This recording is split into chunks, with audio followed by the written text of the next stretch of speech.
Le fils de feu Hossein Ahmed s'est prononcé dans la soirée de vendredi 2 avril sur les élections législatives anticipées que le Conseil national du FFS doit discuter ce samedi 3 avril.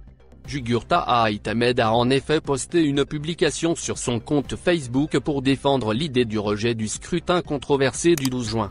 Jugurta Ahmed qualifie d'emblée la participation du FFS de mortifère, dans une publication qui prend la forme d'une série de slogans.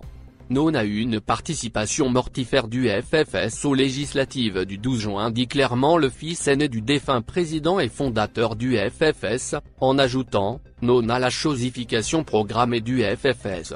Il ne manquera pas de défendre le lien son parti et le peuple algérien et de défendre toutefois le populisme qu'il qualifie de primaire. Non à une rupture existentielle du lien entre le FFS et le peuple. Au populisme primaire anti-système, a-t-il asséné, en rappelant l'importance du dialogue pour trouver une issue à la crise algérienne ainsi que les principaux mots d'ordre traditionnels du parti cher à Hossein Ahmed. Non au populisme primaire anti-système.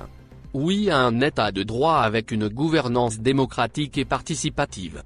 Aux revendications patriotiques exprimées sans relâche par les Algériennes et les Algériens. Oui à encore plus d'enracinement populaire du FFS. Oui à une sortie de crise pacifique, consensuelle, négociée avec les forces vives de la nation, a encore écrit Jugurta Ahmed. Il faut dire que cette publication du fils de l'un des chefs historiques de la révolution de 1954-1962 n'est pas fortuite. Elle est venue quelques heures seulement avant le début des travaux du Conseil national du FFS qui doit se prononcer ce samedi sur les législatives du 12 juin. Il est donc clair que ce qui est recherché, c'est de peser sur la balance des débats pour renforcer le front du rejet. Un autre membre du secrétariat national pour le rejet. De nombreux cadres et militants du FFS se sont prononcés cette dernière semaine, surtout sur les réseaux sociaux pour dire ce qu'ils pensent du scrutin. Le dernier en date est celui d'un membre du secrétariat national bloqué en dehors de l'Algérie. Dans une publication postée ce samedi vers midi sur Facebook, Samir Ghezlaoui, tout en affirmant respecter toute décision du Conseil national, s'est effectivement prononcé pour le rejet des élections législatives du 12 juin. Il précisera cependant que son parti ne devrait ni participer, ni appeler au boycott, considérant ces positions comme deux expressions émanant de deux clans du système qui se disputent le contrôle des institutions publiques. La polémique entre l'ancien président de RCD Saïd Sadi et le président du Mouvement pour la Société et la Paix MSP Abderrazak Makri semble s'enflammer à coups de réaction et de réponse des deux parts. Après avoir été accusé de menteur par Makri, Saïd Sadi a tenu, lui aussi, à répondre en l'accusant de polluer le débat public par l'invective et la désinformation.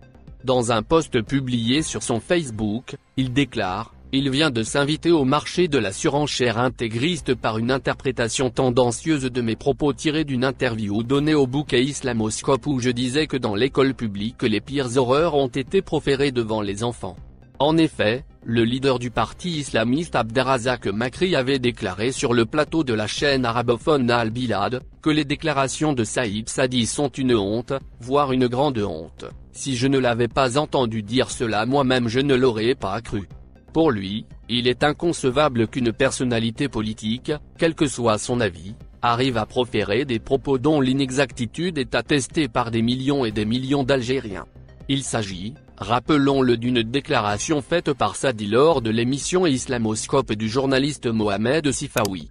Lors de cette émission, j'ai donné l'exemple de la classe de ma fille où l'enseignant apprenait aux élèves qu'un mari avait le droit d'égorger une épouse indocile en commençant par la nuque et en utilisant un couteau mal affûté pour faire durer le supplice, a écrit Saïd Sadi.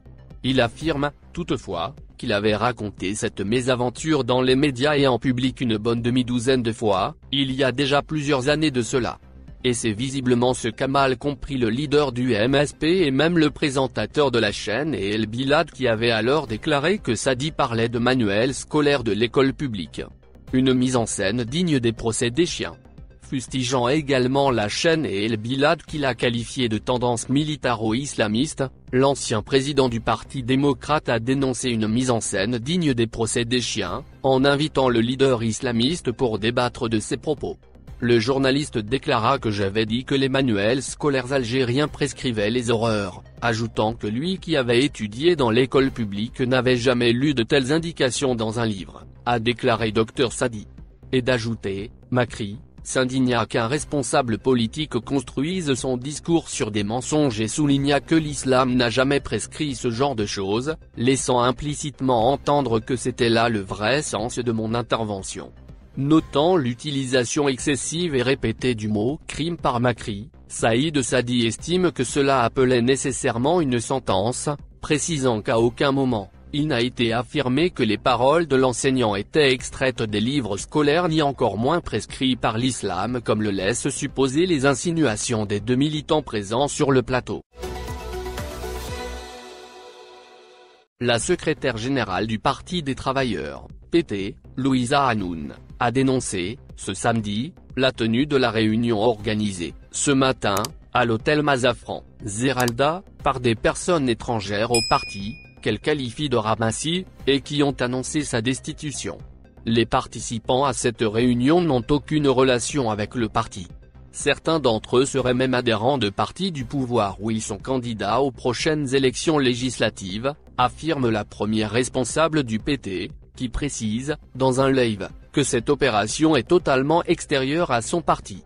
Pour rappel, Louisa Hanoun, qui subit une campagne de lynchage depuis quelques jours, par ses détracteurs, sur les réseaux sociaux, avait évoqué, mercredi dernier, lors d'une conférence de presse, une tentative de putsch, orchestrée par d'anciens membres et cadres du parti visant à changer la nature politique de PT.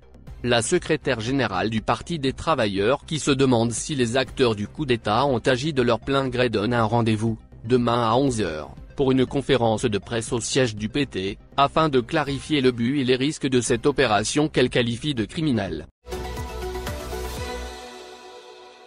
Une série d'arrestations de manifestants a eu lieu à Alger, plus précisément dans le centre de la ville et ses alentours. En effet, des arrestations à grande échelle ont eu lieu, aujourd'hui, 3 mars 2021, soit le lendemain du 111e vendredi des marches, durant la manifestation pacifique dans le cadre du Hirak populaire au sein de la capitale algérienne, qui a englobé quelques centaines de personnes durant ce samedi. Au cœur de la marche, plusieurs slogans et chants populaires se font entendre, scandés haut et fort par les manifestants, de différentes tranches d'âge, présents sur place. Parmi les slogans figure le fameux état civil non militaire, qui est répété à plusieurs reprises par les irakistes, ou encore Vive l'Algérie. Le nombre et l'identité de personnes arrêtées demeurent jusqu'à présent inconnus. À Bab el-Oued, la tension entre les forces de l'ordre et les irakistes est davantage présente. Outre les arrestations en grand nombre, plusieurs manifestants se sont mêlés au milieu des arrestations dans le but de limiter ces dernières. Le 111e Hirak d'Alger. Les manifestants de la ville d'Alger ont encore fait parler d'eux, lors de ce 111e vendredi du Hirak. Les rues de la capitale algérienne ont été le témoin d'une grande mobilisation populaire, à l'occasion de la 111e semaine du Hirak. À travers ces marches pacifiques, la population algéroise fait part de la situation critique sur la totalité du territoire national ainsi que de son ras-le-bol. À travers des chants, les irakistes martèlent le pouvoir politique algérien, et font ainsi part de leurs revendications, qui demeurent similaires depuis le début des manifestations populaires, soit depuis le 22 février 2021. Le principal slogan, « État civil non militaire », se fait entendre à travers les rues de la capitale. En effet, une des principales revendications des manifestants algériens est l'instauration d'un État civil, régi par une démocratie digne de ce nom. Outre ce dernier, le slogan « Les généraux, à la poubelle » se fait également entendre à travers les rues d'Alger. Dis-nous ce que vous pensez et laissez votre avis dans un commentaire, abonnez-vous et partagez la vidéo. Merci pour votre attention et n'oubliez pas de rejoindre la communauté Actuel Info, ça fait plaisir de vous voir un nouveau membre.